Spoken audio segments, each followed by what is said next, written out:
We are back with Mr. Abraham Kamau, who's the MD of Miradi Capital.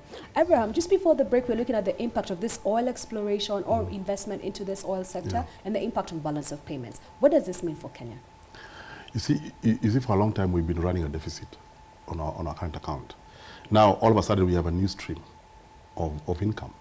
So if you look at the total of 2B, give or take $2 billion a year, even if our share is 30%, that's almost $1 trillion shillings. Okay. Just like that. Wow.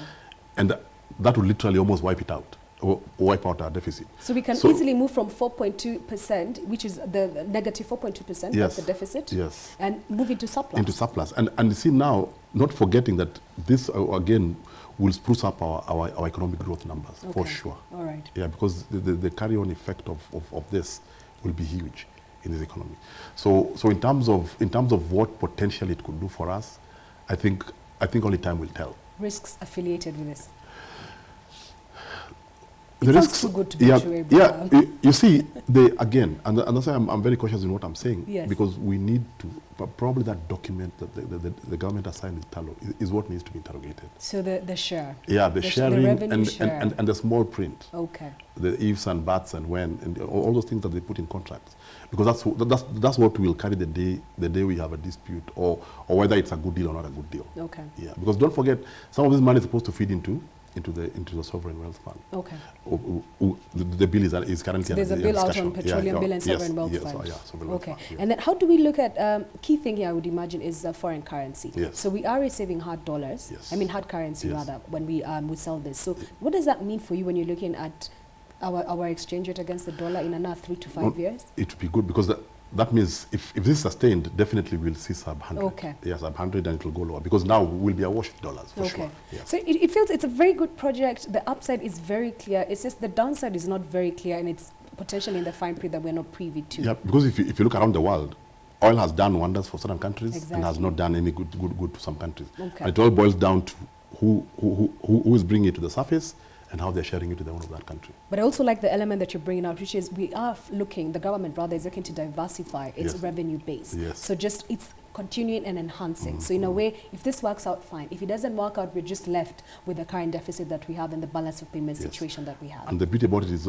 that somebody has said that we need to save some of this money for future generations. Okay, fine. Yeah. So we happen to also speak to the managing director of Talo Oil, Mr. Mbogo, and this is what he had to say. National statistics today and look at the revenue. I insist here on revenue contribution by the coffee sector or the tea sector. You come around the number of the range between $1 billion and $1.5 billion a year. Now, oil price at $70 a barrel, if you're producing 70,000 barrels, I think you clearly work out that the revenue to the country will be in the order of about $1.5 billion. What this really means is there's a new, important oil and gas sector that's coming in that is not displacing those that exist. It's new, non-cannibalizing, and therefore portends some great future. Obviously, out of the revenue, then you're going to deduct costs, and therefore cash flows to government and to the investors will be on a different platform. But I think the key takeaway here is Kenya is getting into a new sector that didn't exist before, which is additional and therefore can only be a plus for the GDP of the country. The revenue is dependent on the volume you produce and the price that you produce. Now, we have insisted that the early oil pilot scheme was capped to 2,000 barrels of oil per day. So working on whatever price you do, that does not get you to the 1.5. I am casting my eyes and moving to the full field development. And in the full field development, you're looking at about 70,000 barrels, which can then be stretched way to about 100,000 barrels of oil per day.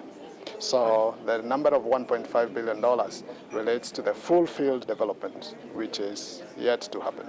Our key milestone here, which is most important, is how do we get to an investment destination? I think the construction as we know it is the easy part to do. I think the key target for us should be getting to the investment decision, which should be end of next year. and after that the construction work begins. There have been conversations, and there will continue being conversations around, do you refine or do you export?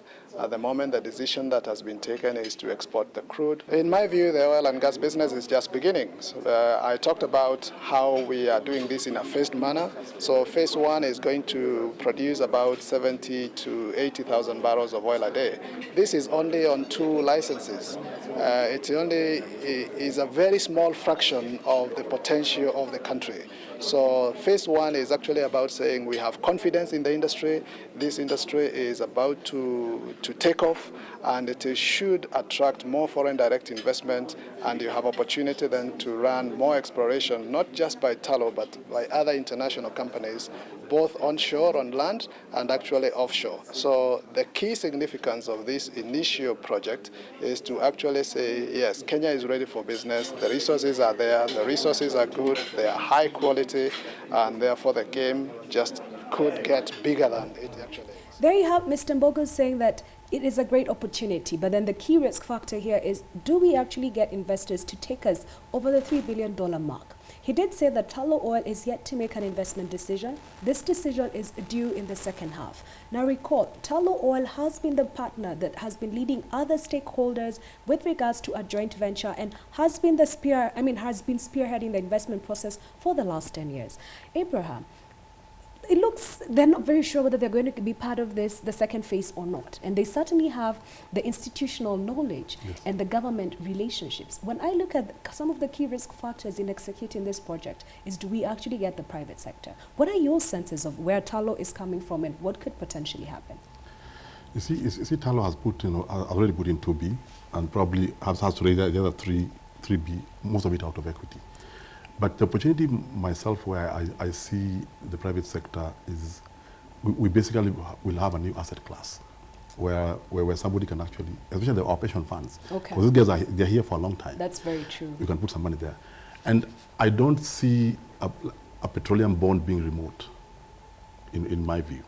Because, and I'm telling you, and that's why this early oil production period is very important, because it is this data that those investors at that time will use to make a decision of invest or not invest. So the regulations with regard to the public assets that are owned by fund managers, they need to be reviewed to be able to allow into this. But again, now this data will be so clear that this is working or this is not working. Okay, that's fantastic. And then the second element, he keeps the MD of Tullow has been talking about capping production at currently 2,000. That's the Ali oil project. Yes. Help us demystify what is Ali oil project, what is Lata oil production, 70,000? Because on one end we keep hearing 70 to 90,000 barrels per day, or even 100,000, but then now we are hearing 2,000. Help us demystify that.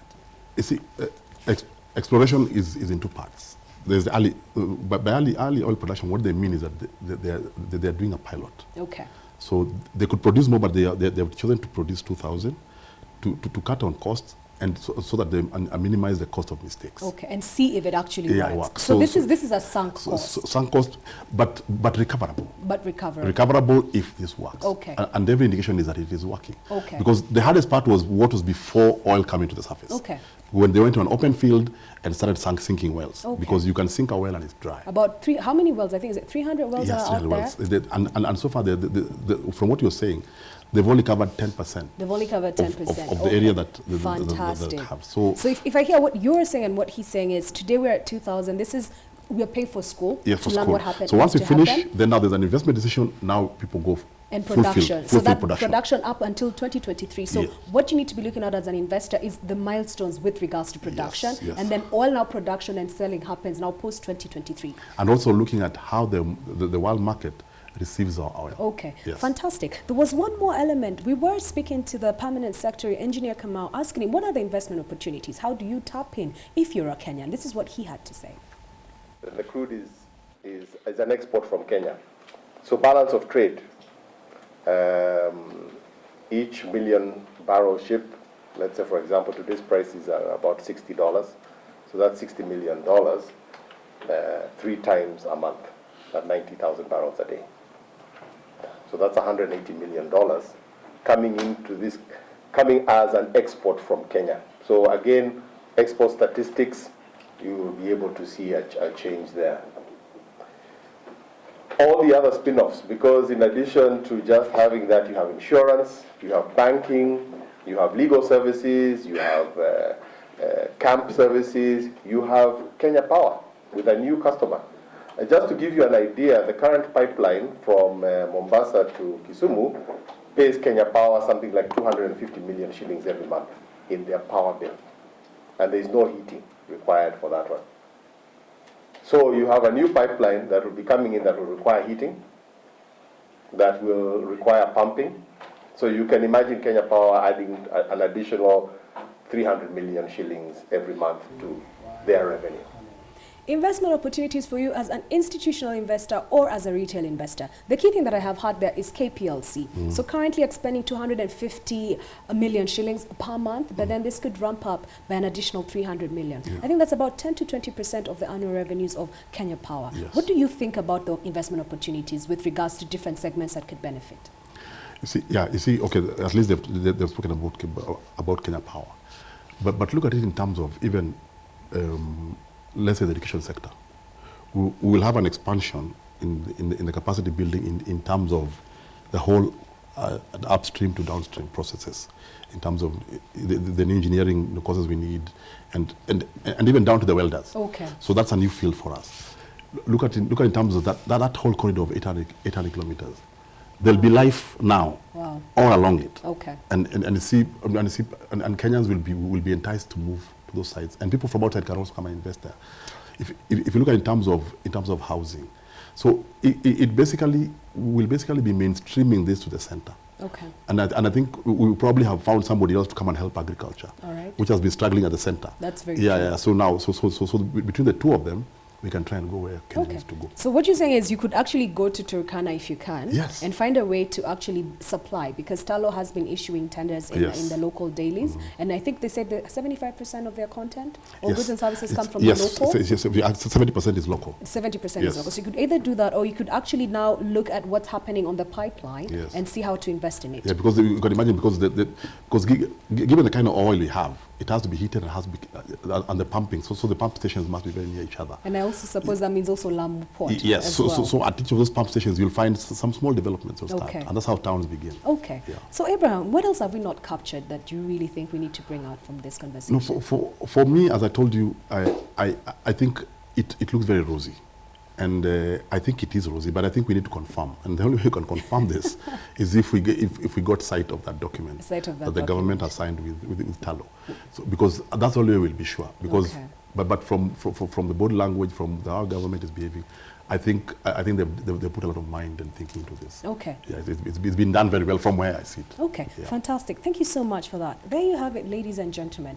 Looks like there could actually be a lot of upside for Kenya, especially on the balance of payments. If we get to full production, then we'll have something that has actually enhanced the value of our hard currency, or potential for earning additional hard currency. Anything from $1.5 billion to $2 billion every year. But then the thing is, this comes in from 2023 onwards. The key milestones that you need to be looking out for if you're an investor in this market is, when do they actually sign the investment agreements or the production agreements with Talo Oil, and that's next year, because then that gives us the assurance that this is going to come into play. Then finally, if you are an investor, if you're on the NSC, looks like there's some upside for Kenya Power there once the pipeline actually comes on board. And if you're a retail investor, and I know very many Kenyans are entrepreneurs, you can go set up your camping sites, you can go supply food, you can go supply tents, anything that you can do. But more importantly, when are you going to be going to Turkana? Talk to us if you're interested. That's what we have for you today. We leave you with a clip from Permanent Secretary Engineer Kamau talking about the cost and how far they have come and what to expect, at least over the next 3 years. Thank you and good afternoon. When you do an oil project, there's a lot of equipment that is there, and it is expensive, it is on hire, and it costs daily rate. And every day you waste costs money. So what do the contracts look like, the oil contracts for Kenya look like? Martin told you that they've spent $2 billion up to now on exploration, and they're going to spend another $3 billion to get the oil to Lamu. The exploration costs have to be recovered from the oil that is sold. This is called cost oil. So for every day we have a stoppage, for anything that happens that is unforeseen, we, the government of Kenya and the people of Kenya, have to pay that money back. Why is that? Tullow and the joint venture partners are what are known as the contractor. They are the contractor for the government of Kenya. Because oil exploration is an expensive and a risky business, we have other things to do with our money. For example, housing, healthcare, education, food production, infrastructure, and we do not want to take the risk of exploring for oil. So we invite oil companies to come, do the tests that they need to do, drill the wells that they need to drill. If they don't find oil, that is for their account. We do not get involved in that story. If they find oil and the oil is commercial, because you can find oil and it's not commercial,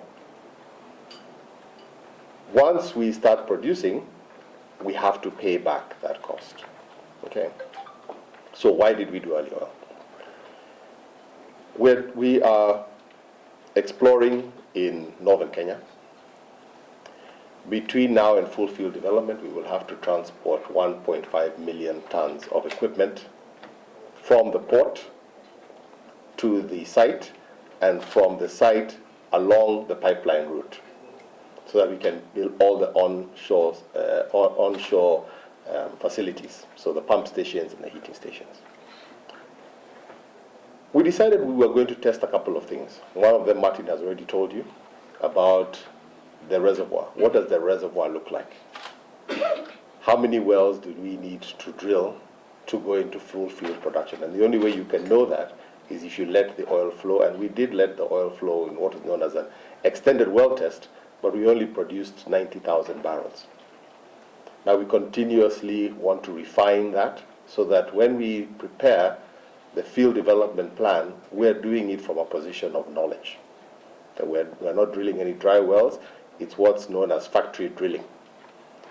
So you know where you're going to drill, and you just go out and drill those wells so that you make the cost of drilling as low as possible. To give you an idea, when we started this endeavor for exploration, each well was costing between $25 and $27 million. When we go into factory drilling, each well will cost between $2 and $3 million. But you can only do that if you know where to drill. Now the $27 million is whether you find oil or you don't find oil. You will have to spend that money. So that was the first thing. We needed to find out, what does this reservoir look like? And we continue to investigate it. The second thing we wanted to know is, how do we move logistics?